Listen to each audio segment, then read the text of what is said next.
Happy Monday. Happy Monday to you, Jeff. Another great day.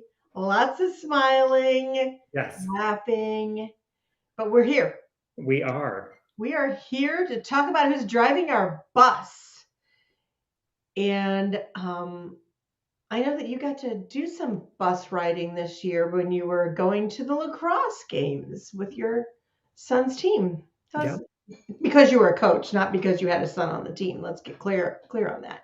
yep. But I want to, when we get started, invite anyone who's with us to let us know they're here with us. Type your name in the chat or say hi, because actually, when you type that in the chat, we see who it is. So I guess you don't have to say, "Hey, I'm so and so," because we can see that part. That means type it into the comments section if you're on LinkedIn or on YouTube, and we will be able to know you're here. And I want to welcome Dr. Townsend, who is with us. And I know she's with us because she's been texting me because this is the first time she's done a live stream. So we're really glad she's with us. She's my Awesome. new friend who's an author. I met her at the NABO meeting earlier this month, NABO, National Association of Women Business Owners. I'm a member of the Columbus chapter. And she was there talking about her book.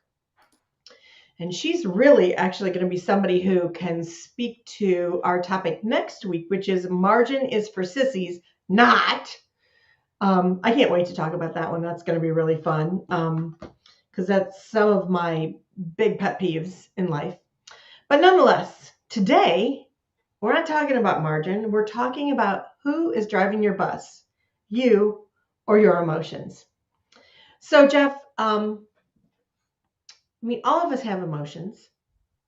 Yep.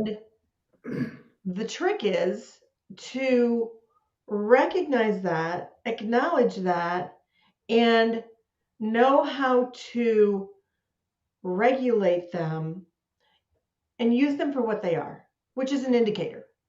An Yeah. emotion is an indicator. We have Valerie Coleman with us too. That's awesome. Hey, Valerie, welcome. She's another Welcome. person I met at the NABO meeting. It was I met a lot of people at that meeting that time. It sounds like it was a great event. It was a great event. Well, NABO meetings are always a great event, but I'm prejudiced because I love that group. And Dr. Townsend is with us. Dr. Townsend is with us also. And actually, I'm sure that both Valerie and Dr. Karen can chime in on this topic with us. So, our emotions are an indicator. We've talked earlier about being able to identify your emotions and the fact that there are many more emotions than what the majority of people can identify. However, there's also the fact that we need to know what to do with our emotions once we identify them. And the first trick is taking the time to identify them, because what that does is slow you down. So maybe I need to stop and define what it means that you are driving your bus instead of your emotions driving your bus. If Jeff, I've sensed that you have something to say. Am I No, crazy? I think we've all been there, and I kind of know where this is going, and I have let that get me a couple times, The and couple? just you, just Okay. on occasion, yeah, that can be challenging if you don't spend the time to really get those under control before taking action, or like we've talked before, just reacting. Uh, Yes. yeah, Yeah. it's And if you're reacting as opposed to responding, your emotions are driving the bus. oh yeah, In the reacting space, you are not stopping to think about what are the implications of the action I'm going to take. Because quite frankly, you're not even clued in on what the action is you're going to take. Your emotions have taken over, and they are so driving the bus that you are careening over the side of a cliff before you have any idea what's going on. Now, I know nobody else on this live stream has ever experienced that. Just you and me, Jeff. Yeah. because everyone else has the sense to stop and think, because that's really what happens is you feel an emotion, you sense an emotion, and you either act on it or you stop and think. It's really better if you stop and think and consider what the implications are of the action that you could potentially take. Oh boy, Dr. Karen says she clearly lost control of her bus this weekend. Dr. Karen, I'm sure there's a story there. Yeah. We've all had a story about sometime when our emotions got the better of us. And, you know, we could tell those stories if we are willing to admit it. And quite honestly, we might as well, because let's face it, there are people in our life who've seen what's happened. I mean, we're not bringing my husband on because he has way too many stories he can tell.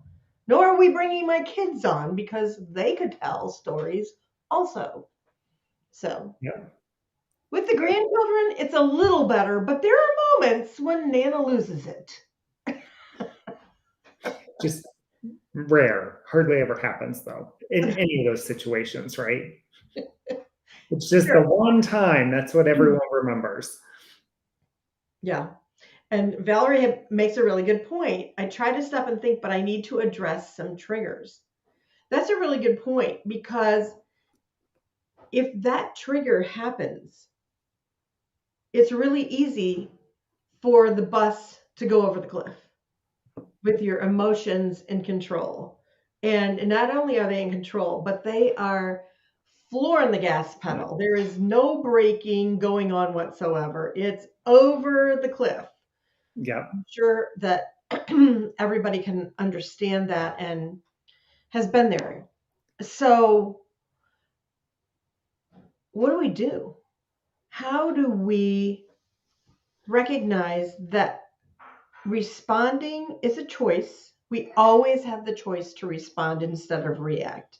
We may not be able to get there, but we always have the choice. So, the first thing to do is to slow down. Speaking of the brakes on the bus, make sure you're in the driver's seat. And the way to make sure that you're in the driver's seat is to put your foot on the brake and recognize, is this a trigger situation? And then, yeah, oh, we've got people who are just being really clever in the chat here. Yeah, I love it. The wheels on the bus go round and round when I let my emotions drive. Oh my goodness. So clever, Valerie. Wow, that is really clever. And So my bus goes taking off at 100 miles an hour when my wheels go around when that happens. yeah, I feel every minute of that, Valerie. so they're going around really fast. And yeah, uh-huh. Hey, Ken, good to see you with us. Ken says, if I quickly react to something by taking one hand off the wheel, it's not long before the other hand flies off too. Oh my gosh, is that the truth? Because, and then, some of us, because we talk with our hands, of course the other hand's going to fly off the wheel too, because we're talking so crazy. Rhonda, talking with your hands or telling someone they're number one? Perhaps both. Maybe both. Talking with one, signaling with the other. Oh my gosh, I don't know what you're talking about. So anyway, let's talk about some things that we can do when we slow down, because I mean, this is so great because it's so true that all these different things can be happening, and that's kind of the point. Your emotions are driving the bus when these things happen, and all of a sudden you've gone a little bit and you're going further and it's completely out of control. So slowing down allows you to take a breath.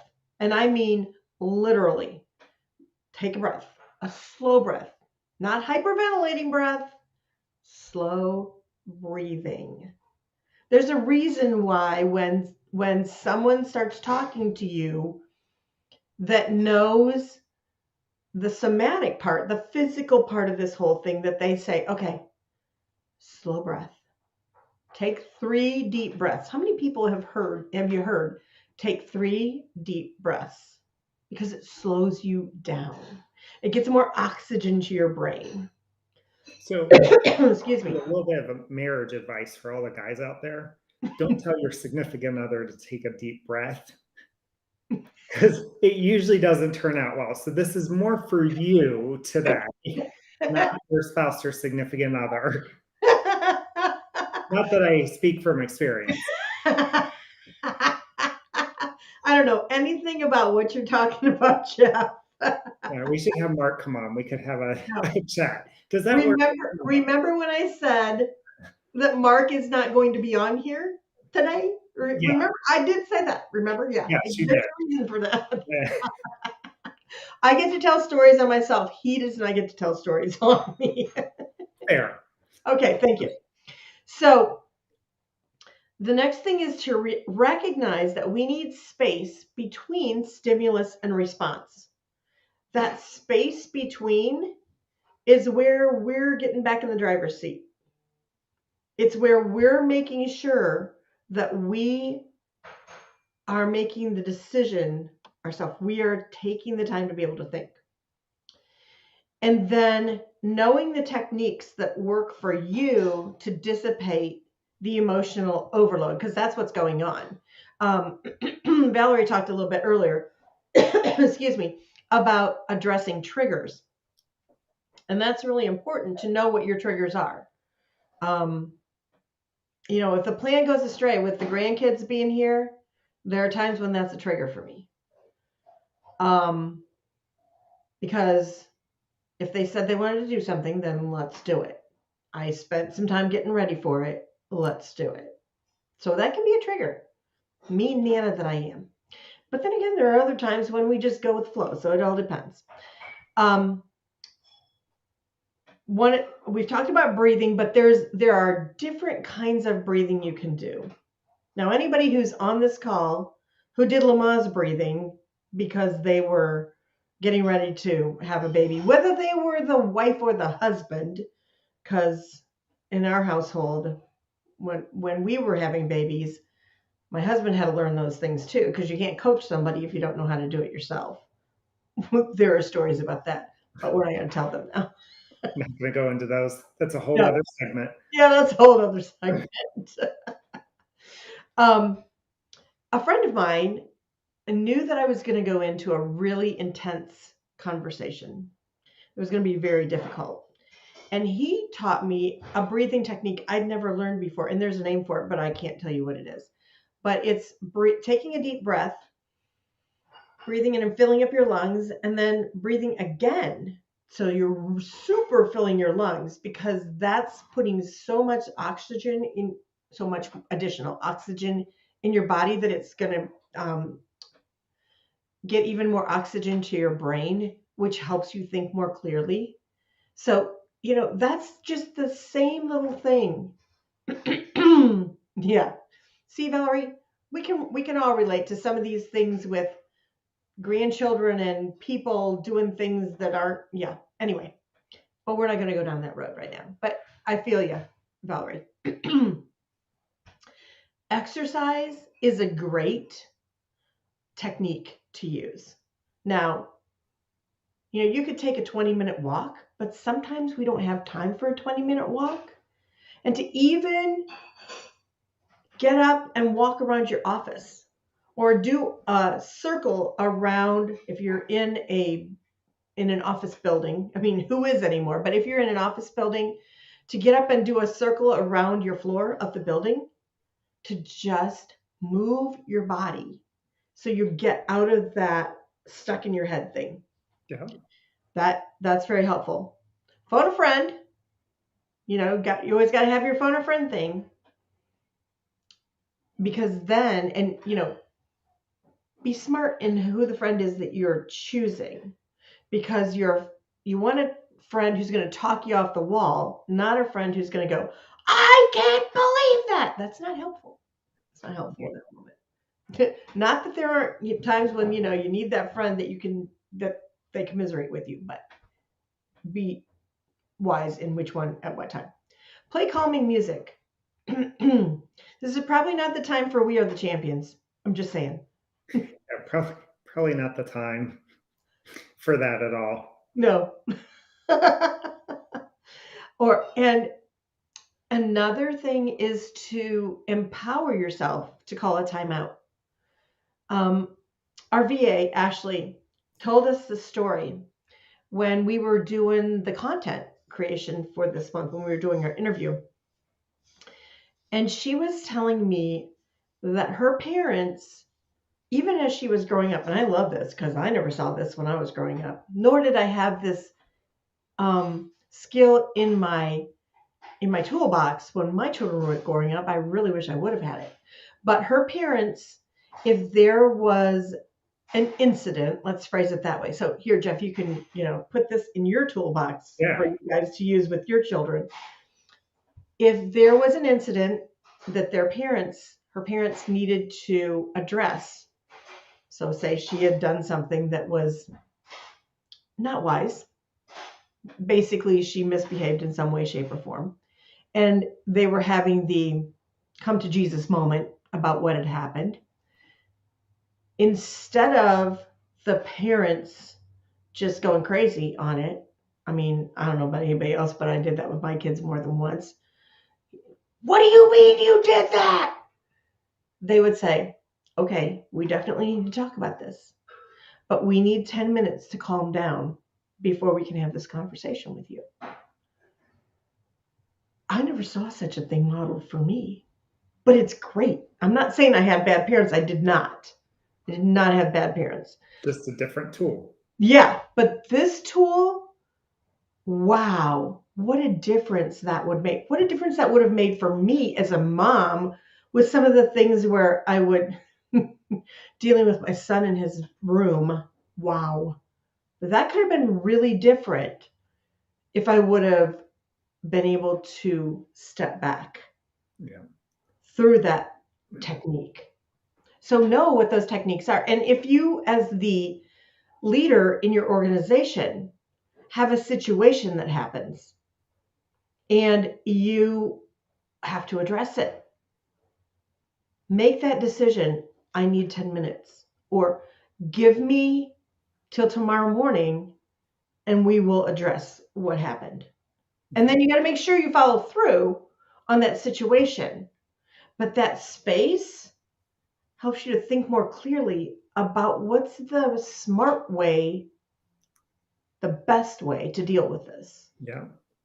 I had that early in my career. There was a situation, I was a leader leading a team, and there was someone that was 2 levels above me that was making a decision. And I think I might have told you this one-on-one, Rhonda, at one point, but at any rate, they made the decision. It affected the team that I was leading.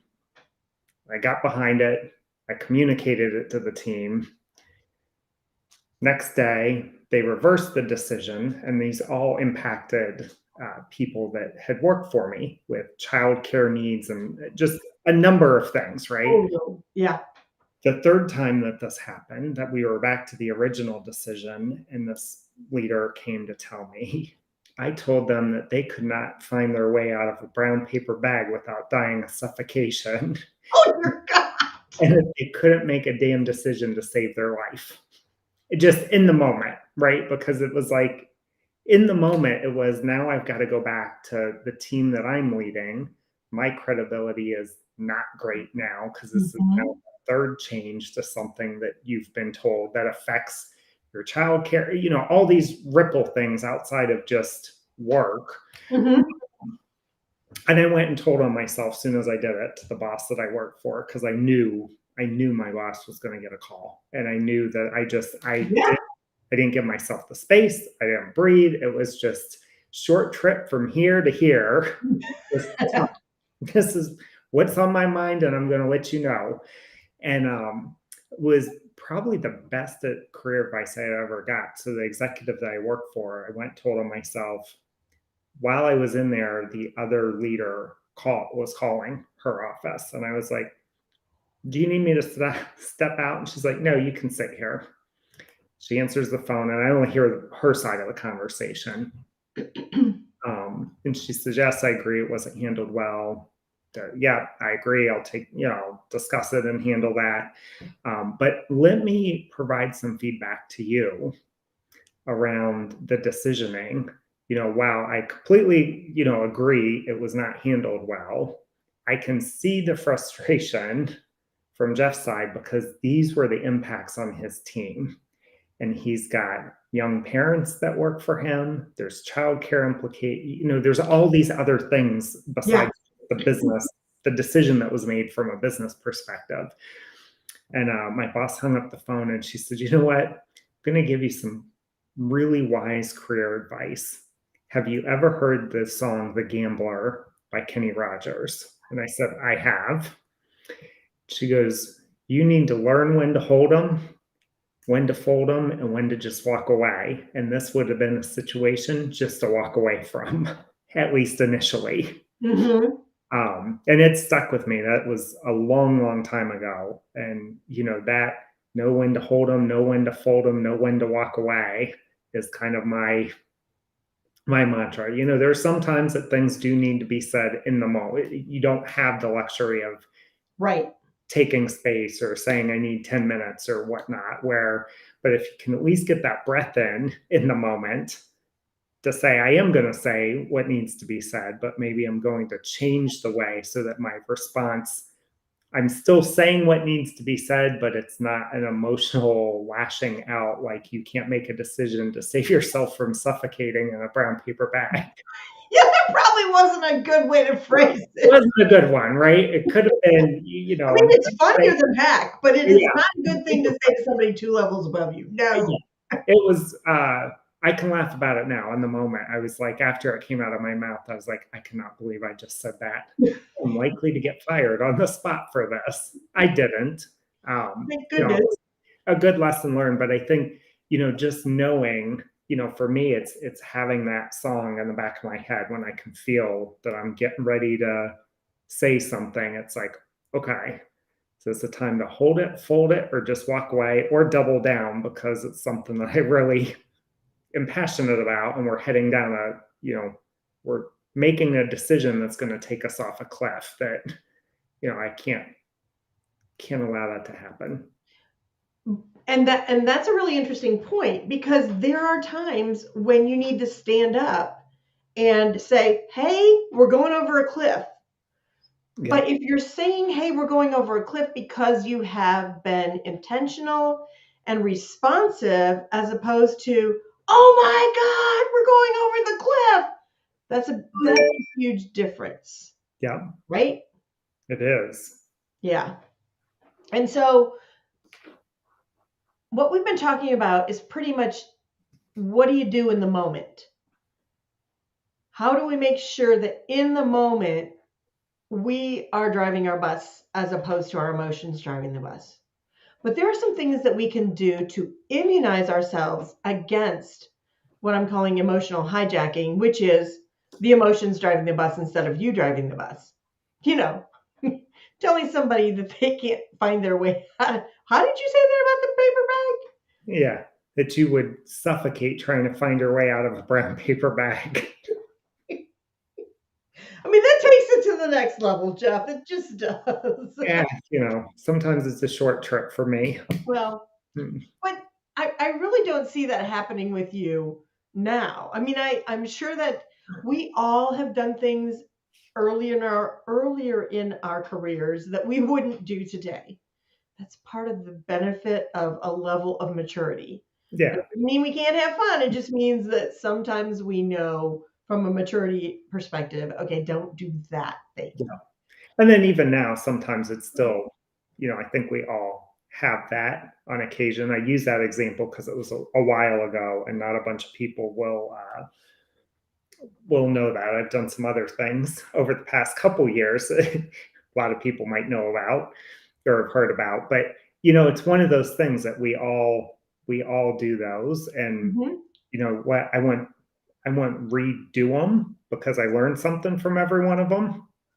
I've Good learned point. something I might not do going forward, but I don't regret the things that I did kind of in the moment at the time, because I think had I not done those things, I wouldn't have had the learning that I've had either. Right. You wouldn't have heard the rule about know when to hold them, know when to fold them, know when to walk away. Yep. Yep, exactly. So immunizing against emotional hijacking involves pre-deciding to drive your bus in challenging situations. And you do that by preparing yourself. There are some practices that you can do for this. Practicing gratitude. We've talked about this on the live stream more than once, but having that habit of writing down things you're grateful for, 3 things a day. I know sometimes that might sound like, oh my gosh, how could I possibly do that? But it will take you 30 seconds. 30 seconds. And the immunizing that does for you not saying you can't find your way out of a brown paper bag. It's a good investment of that 30 seconds over time. Absolutely. Yeah. And there's a bunch of science that supports it. Tons, more and more all the time. Yep. That and gratitude is one of the ways that you can practice mindfulness. There's a ton of ways you can practice mindfulness.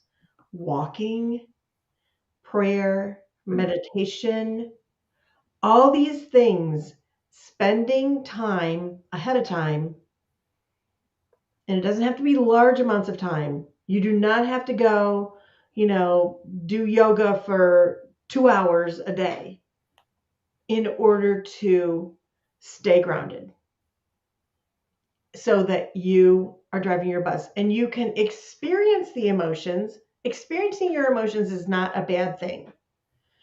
But what are you going to do after you experience that emotion? Yep. It's being able to think after you experience the emotion, as opposed to being triggered and things come out of your mouth that are not the best way to respond to what's going on. So, yeah. Any comments, folks? Now's your time. We're being quiet. I don't know if they're still with us. We're going to assume they are. Yeah. Yeah. But it was, go ahead. I was just going to say this was another awesome topic to go through, because we've all been there. In hindsight, you can laugh about some of the things that you've done. Or they become family lore in some situations. Yes. That could be true. Very true. Yeah.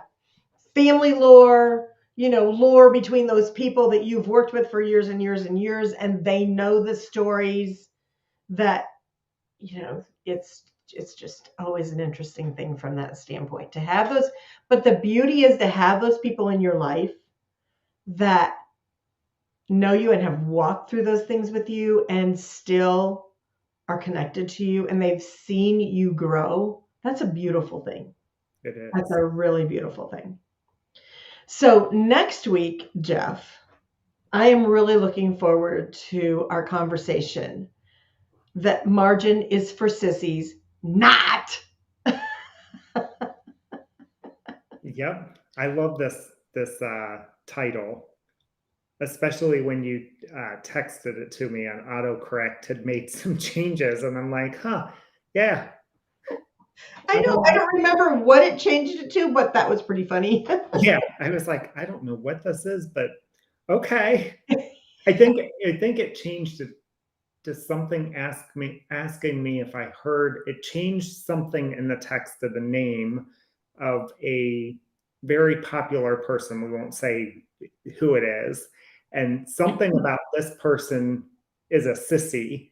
Have you heard that, or something? And I was like, huh, no, never heard that. A well-known author, TEDx speaker. Oh, now I remember. Yeah, exactly. And then I think your reply was, well, maybe it was a generational thing. I think before you reread what autocorrect changed Yeah, it to. yeah. Oh, and then when we laughed, we cried, we held hands, we sang Kumbaya, and then in the title of our show next week. Exactly. Thanks, Dr. Karen. I'm really glad that you were with us today. And you should come back next week and we like to have intriguing titles because it has people come back and listen the next week and then we interact with them. And sometimes we have really amazing conversations like we did this week. And last week was really interesting too. Boy, we had quite the conversation last week, which brings me to a point. We may look at in season 3 doing some conversations with people who attend our live stream and maybe bringing somebody on and like doing a coaching session with them, talking through a challenge that they have. So something to look forward in the fall. Yeah. Thanks everybody for being with us, and we will see you next Monday. Yeah. Margins are for sissies. Not. Next Monday, 12:15 Eastern time. Absolutely. Be there. Have a great rest of the week. Thanks. Bye-bye.